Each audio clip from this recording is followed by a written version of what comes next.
Hello dear student, मैं अखिलेश कुमार यादव आप सभी प्यारे बच्चों का ऑनलाइन क्लासेस में तहे दिल से स्वागत करता हूं। साथ ही प्यारे बच्चों, आप सभी लोगों के अच्छे स्वास्थ्य और उज्जवल भविष्य की कामना करता हूं। प्यारे बच्चों, आज के इस सेक्टर में अपन एक नया टॉपिक डिस्कस करने वाले हैं, दैट इज क्लासिफिकेशन। क्या? क्लासिफिकेशन। प्यारे बच्चों, ये classification verbal as well as non verbal दोनों में ही आता है बेटा। किसमें? वर्बल और नॉन वर्बल दोनों में ही आता है क्लासिफिकेशन। क्या? क्लासिफिकेशन। ठीक है प्यारे बच्चों, बेसिकली जो क्लासिफिकेशन का टॉपिक होता है, जैसे आपने वेन डायग्राम के जस्ट बाद क्लासिफिकेशन लाने का एक ही लॉजिक है कि जैसे आपने वेन डायग्राम में कुछ वर्ड्स दिए होते हैं तो उनको ग्रुप करके उनको सर्कल के द्वारा रिप्रेजेंट कर रहे थे, सिमिलरिटी दिखा रहे थे उनमें। कुछ अगर कुछ सिमिलरिटी होती तो इंटरसेक्शन करते थे, नहीं होती थी दूर रहते थे। तो उसी तरीके से यहाँ पे अपने को ऑड वन आउट फाइंड करना है। कहने का मतलब कुछ ग्रुप ऑफ वर्ड्स दे रखे होंगे, उनमें से कौन उनकी कैरेक्टरिस्टिक को फॉलो नहीं कर रहा है उसको अपन को अलग करना होता है। बेसिकली इसका दूसरा नाम अपन ये भी जानते हैं बेटा, क्या? Odd one out. Odd one out कहने का मतलब सपोज दैट आप 3 और 4 स्टूडेंट हो, उसमें से 3 बच्चे जो है टॉपर है, 90 प्लस वाले स्टूडेंट है, और एक बच्चा जो है 60 प्लस वाला स्टूडेंट है।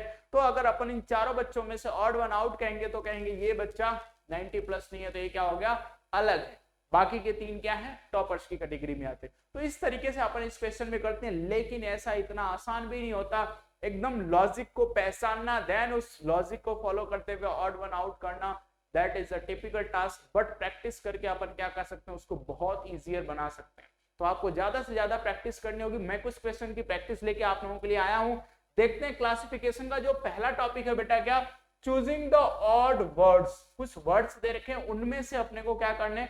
ऑड वन आउट करने हैं। जो ऑड है उसको सेलेक्ट करना है। ठीक है, तो मैं अगर बात करूं बेटा तो देखो दे रखा है choose the word which is list like the other word in the group. तो बेटा मैं जनवरी दे रखा है, देन मई, देन जुलाई, देन नवंबर, ये 4 मंथ दे रखे हैं। तो अब इनमें क्या अपन देखें तो इनके डे को देखते हैं। यहाँ पे कितना 31 डेज होता है प्यारे बच्चों। मई में भी कितना होता है? 31 डेज होता है। और जुलाई की बात करें तो यहाँ भी क्या होता है? 31 डेज होता है। लेकिन अगर नवंबर की बात करें बेटा तो क्या होता है? 30 डेज होते हैं। तो इस डेज के बेसिस पे अपन कहेंगे कि ये है जो कि इनकी कैटेगरीज में लाई नहीं करता। इनकी कैटेगरी में लाई नहीं करता। कौन? नवंबर, क्योंकि उसमें कितने दिन है? 30 डेज हैं। कितने बेटा? 30 डेज है। क्लियर है? चलो सेकंड क्वेश्चन देखते हैं बेटा, क्या दे रखा? Bake, peel, fry and boil. ठीक है, अगर मैं बात करूं बेक की तो अपन कहते हैं पकाना, किसी चीज को सेकना। थर्ड वाले की बात करें फ्राई, अपन जानते हैं ऑमलेट फ्राई कर रहे हैं या कुछ भी फ्राई कर रहे हैं। तो फोर्थ वन की बात करें बेटा तो क्या दे रखा है? बॉयल दे रखा है। और इसके बाद सेकंड की बात करें तो पील। पील मीन्स होता है किसी चीज का छिलका निकालना। क्या करना? छिलका निकालना, दैट इज कॉल्ड पील। तो प्यारे बच्चों, इसको छोड़ के बाकी के जो 3 दे रखे हैं वो क्या है? कुकिंग के प्रोसेस है। क्या है? कुकिंग के प्रोसेस है। लेकिन पील जो है किसी, चाहे आप वेजिटेबल कर लो, फ्रूट्स कर लो, उसके छिलके को निकालना क्या कहलाता है? पील, मतलब छीलना। क्लियर है प्यारे बच्चों? तो ये क्या हो जाएगा? ऑड वन आउट हो जाएगा। थर्ड बात करें, pistol, short, gun and rifle. अगर बात करूं बेटा इन तीनों ऑप्शन की तो ये तो बहुत आसान हो गया आप लोगों को। यहाँ पे अपने को बुलेट की जरूरत पड़ती है और यहाँ पे अपने को किसकी? तीर की जरूरत पड़ती है। कमान तीर लगा के करते हैं बेटा। क्लियर है? तो यहाँ पे धनुष और बाण की जरूरत पड़ती है। बाकी सारे में पिस्टल है तो अपने को किसकी जरूरत पड़ती है? बुलेट्स की जरूरत पड़ती है। क्लियर है प्यारे बच्चों? तो इन चारों ऑप्शन में क्या ऑड हो जाएगा? स्वॉर्ड क्या हो जाएगा? ऑड हो जाएगा। तो अपना क्या है? करेक्ट ऑप्शन है। चलते हैं बेटा नेक्स्ट टाइप देखते हैं। नेक्स्ट टाइप में क्या दे रखा है? Choose the odd pairs of word. अब यहाँ पे आपको पेयर्स ऑफ वर्ड दे रखे हैं, जैसा कि आपने कहा किया था? एनालॉजी में किया था। एनालॉजी में किया था, 2 वर्ड देखते थे, उनके बीच में क्या चीजें फॉलो हो रही है, कौन सा रूल, कौन सा पैटर्न, कौन सी सिमिलरिटी हो रही है, उसी को फॉलो करते हुए अपने नेक्स्ट पेयर ढूंढते थे। अब यहाँ पे वही पेयर में आपको क्या करना है? ऑड ढूंढना है। क्या ढूंढना है? Odd one. तो बेटा यहाँ पे देखें पेंटर। पेंटर क्या? गैलरी में क्या जाता है? पेंटिंग करने। एक्टर कहां पे काम करता है? स्टेज पे काम करता है। मशून वॉल पे काम नहीं करता बेटा, वॉल को बनाता है। मशून क्या करता है? और वॉल को बनाता है।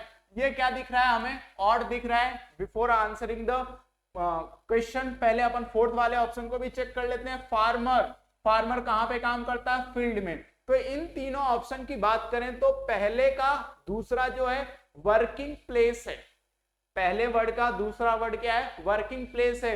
लेकिन यहाँ जो थर्ड वाले में देखें तो वर्किंग प्लेस नहीं है, ये इसका काम है वॉल को बनाना, दीवार को खड़ा करना इसका काम है, ऐसा नहीं दीवार पे ये काम करता है। क्लियर है प्यारे बच्चों? तो थर्ड ऑप्शन क्या हो जाएगा, ऑड वन आउट हो जाएगा प्यारे बच्चों। अब देखते हैं अपन सेकंड क्वेश्चन। यहाँ पे क्या दे रखा है, वॉल्यूम। वॉल्यूम क्या है बेटा, लीटर से कनेक्टेड है।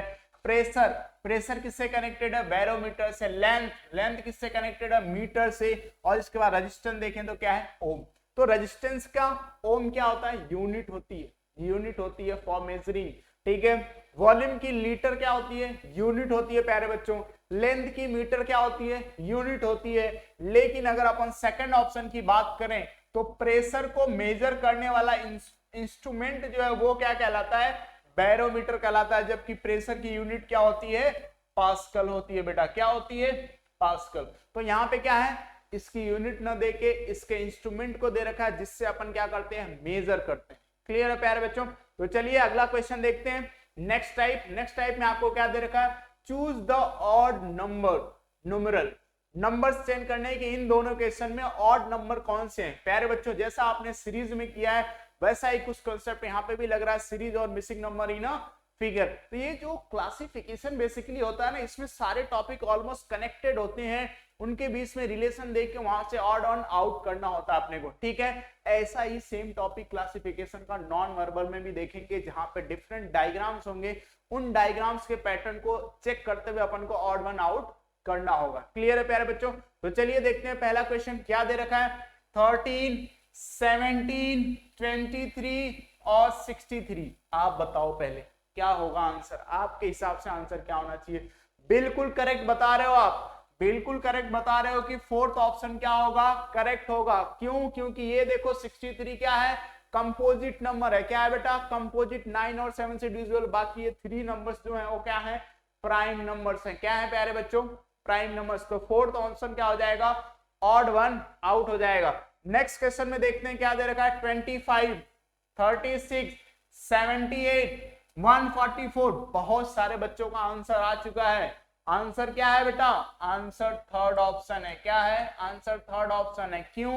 क्योंकि अगर अपन बात करते हैं 25 की, बात करते हैं 36 की और बात करते हैं 144 की, all of these three options are the square of a number, but if you talk about the third option, this is not a square of any numbers, this is composite number। ये क्या है, composite number है, किसी का square नहीं है, तो इसलिए क्या हो जाएगा बेटा, ऑड वन आउट हो जाएगा। क्या हो जाएगा, ऑड वन आउट।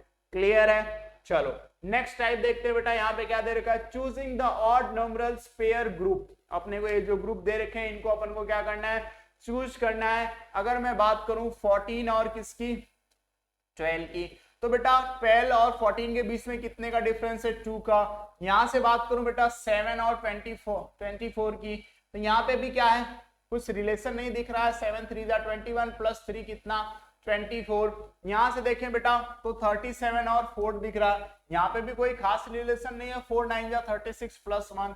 और बात करें 42 और 4 की, तो यहाँ पे भी कोई रिलेशन नहीं है बेटा एक्चुअली की क्या है, 4 10 जा 40 और 2। तो बेसिकली यहाँ पे हो क्या सकता है, क्या इनके बीच में कॉमन है, वो अगर अपन चेक करें बेटा तो यहाँ से देखते हैं कोई रिलेशन कुछ खास दिख नहीं रहा अपने को। तो अपन कुछ करते हैं, मल्टीप्लाई या ऐड करते हैं। इनको ऐड करें तो यहाँ से कितना आ रहा है, 26 आ रहा है। और इसका सम कितना आ रहा है प्यारे बच्चों, 31 आ रहा है। और इसका सम कितना आ रहा है, 41 आ रहा है। और उसका सम कितना आ जाएगा प्यारे बच्चों, 46। तो यहाँ से भी कुछ नहीं, 2 इवन 2 ऑड मिल रहे हैं, मतलब ये भी लॉजिक अपना सेट नहीं हो पा रहा है यहाँ पे। ठीक है, सेट नहीं हो पा रहा है। अब अपन क्या करते हैं, मल्टीप्लाई करके देखते हैं। 14 2 जा कितना हो जाएगा बेटा, 28। 14 1 जा 14 प्लस 2 कितना हो जाएगा, 16। 168 आ रहा है। यहां से देखें बेटा तो 7 4 जा 28, 7 2 जा 14 प्लस कितना, 14 प्लस 2, तो कितना आ जाएगा बेटा, 16। देखो प्यारे बच्चों क्या क्या सोच सकता है क्वेश्चन में, इन दोनों को प्रोडक्ट कर रहा है कि इन दोनों का प्रोडक्ट कितना आ रहा है, 168। तो कहीं ना कहीं आगे वालों का भी प्रोडक्ट आएगा। तो 4 7 जा कितना होगा बेटा, 4 7 जा 28, 4 3 जा 12, 12 प्लस 2 करेंगे तो कितना 14। यहाँ पे बात करें बेटा 4 2 जा 8, 4 4 जा 16। प्यारे बच्चों देख लो आपके सामने क्वेश्चन आ चुका है। एक ऑप्शन है थर्ड जिसका मल्टीप्लिकेशन 168 नहीं आ रहा, बाकी सबका प्रोडक्ट कितना है 168 है। क्लियर है प्यारे बच्चों? आप अपने माइंड में पैटर्न को सेट करते चलना है कि इस टाइप का क्वेश्चन है तो अपने को क्या क्या पैटर्न चेक करना है। क्लियर है? और जितनी आप प्रैक्टिस करोगे क्वेश्चन की उतने पैटर्न्स आपके माइंड में सेट होते चले जाएंगे for this kind of questions. Clear है प्यारे बच्चों? चलो नेक्स्ट क्वेश्चन करते हैं। 71, 7 और 3 और इसके बाद 17।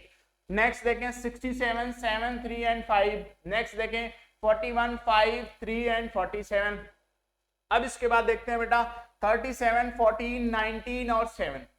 अब क्या इसमें तो ढूंढे, बच्चे का दिमाग देखते ही क्या हो जाए, फ्रस्ट्रेट हो जाए, क्या पैटर्न लगाएं, किसको प्लस माइनस करें, कोई भी लॉजिक नहीं बैठ रहा। तो बेटा एक ही लॉजिक बैठ रहा है कि ये सारे के सारे क्या है प्राइम नंबर है, ये भी क्या है प्राइम नंबर है, ये भी सारे के सारे क्या है प्राइम नंबर। यहां पे देखें तो अपने को क्या मिल रहा है, क्या मिल रहा है प्यारे बच्चों, कंपोजिट नंबर मिल रहा है। कौन कंपोजिट है? 14 इज द कंपोजिट नंबर। 14 क्या है प्यारे बच्चों? कंपोजिट नंबर है। कौन? 14 क्या है प्यारे बच्चों? कंपोजिट नंबर है। बाकी सारे के सारे क्या है प्राइम नंबर। तो ये फोर्थ ऑप्शन जो हो जाएगा आपका क्या हो जाएगा ऑड वन आउट हो जाएगा प्यारे बच्चों। क्या हो जाएगा ऑड वन आउट। क्लियर है? नेक्स्ट अपन देखेंगे choose the odd letter groups. Letter group जो है इनमें से ऑड वन अपने को क्या करना है आउट करना है प्यारे बच्चों। अगर मैं पहले वर्ड की बात करूं तो बी सी डी, बी के बाद सी आता है, सी के बाद डी आता है। सेकंड बात करूं तो के एल एम, यहाँ पे एक अल्फाबेट मिसिंग हो रहा है, चलिए कोई नहीं आगे देखते हैं। यहां से देखें क्यू आर एस, ये तीनों कंसेक्यूटिव होते हैं। जी एच आई ये भी कंसेक्यूटिव होता है। तो अपना आंसर निकल के आ चुका है, second option will be the correct answer. Clear है प्यारे बच्चों? नेक्स्ट क्वेश्चन की बात करते हैं। नेक्स्ट क्वेश्चन में देखें सी जेड एच के। मैंने आपको कहा था अल्फाबेट का कोई भी क्वेश्चन आए उसकी प्लेस वैल्यू पुट कर दो, अपने आप ही चीजें पता चल जाएगी। सी की प्लेस वैल्यू 3, जेड की 26, एच की 8, के की कितनी 11। ठीक है, इसके बाद एम की 13, एल की कितना 12, ए की बेटा 1, जी की कितना 7, एक्स की प्लेस वैल्यू 24, यू की कितनी 21, बी की 2 और यू की 21, एस की प्लेस वैल्यू बेटा 19। ठीक है, ई की प्लेस वैल्यू 5, एन की प्लेस वैल्यू 14 और ओ की प्लेस वैल्यू 15। क्या कोई पैटर्न मिल रहा है अपने को? मिल रहा है क्या कोई पैटर्न? इनको ऐड करके भी देख लो कोई पैटर्न मिल रहा है क्या? नहीं, मेरी समझ से तो नहीं मिलेगा। यहाँ पे डिफरेंस होगा, वहां पे बहुत ज्यादा हो जाएगा, वहां पे और ज्यादा हो जाएगा। तो प्यारे बच्चों अपन क्या ढूंढे? तो देखो यहाँ पे कितना कॉम्प्लिकेटेड सोचने के लिए मजबूर कर देता है। क्या कर देता है? मजबूर कर देता है। देखो चारों ऑप्शन में क्या है, हर एक अल्फाबेट क्या है अलग है। लेकिन अगर थर्ड ऑप्शन को देखें प्यारे बच्चों, थर्ड ऑप्शन को देखें तो यहाँ पे दो अल्फाबेट क्या हो रहा है रिपीट हो रहा है और कोई पैटर्न इस क्वेश्चन में नहीं लग रहा है। आप कितने भी वैल्यू पुट कर लो, कुछ भी ऐड सब्ट्रैक्ट मल्टीप्लाई कर लो, कुछ भी नहीं लग रहा। सिंपल सा कॉन्सेप्ट है कि यहाँ पे दो अल्फाबेट रिपीट हो रहे हैं, इस वजह से इसको क्या कह रहा है ऑड वन आउट। क्लियर है प्यारे बच्चों? इसलिए क्या हो जाएगा ऑड वन आउट। ठीक है, तो ये सारे क्वेश्चन थे बेटा अपने किसके क्लासिफिकेशन के, जिसमें अपन क्या करते हैं ग्रुप ऑफ वर्ड्स को उनकी सेम कैरेक्टरिस्टिक के हिसाब से एक ग्रुप में रखते हैं और जो ऑड रहता है उसको अपन क्या कर देते हैं एज ए आंसर टिक करते हैं। क्यों? क्योंकि अपने को इस टाइप के क्लासिफिकेशन जो टॉपिक है इसमें यही पूछता है कि ये जो ग्रुप ऑफ वर्ड आपको दे रखे हैं, चारों ऑप्शन दे रखे हैं, इसमें से ऑड कौन है उसको सर्च करके बताओ। ठीक है प्यारे बच्चों, तो मिलते हैं अगली क्लास में किसके साथ, एक्सरसाइज के साथ। इस पे और क्वेश्चन करेंगे जिससे आपका माइंड और तेजी से रन करने लग जाए, आप और क्वेश्चन को बहुत अच्छी तरीके से परफॉर्म कर पाए। क्लियर है प्यारे बच्चों? तो चलिए तब तक के लिए घरों पे सेफ रहो बेटा, सुरक्षित रहो, जी जान से पढ़ाई करते रहो। मिलते हैं अगली क्लास में। Thank you so much.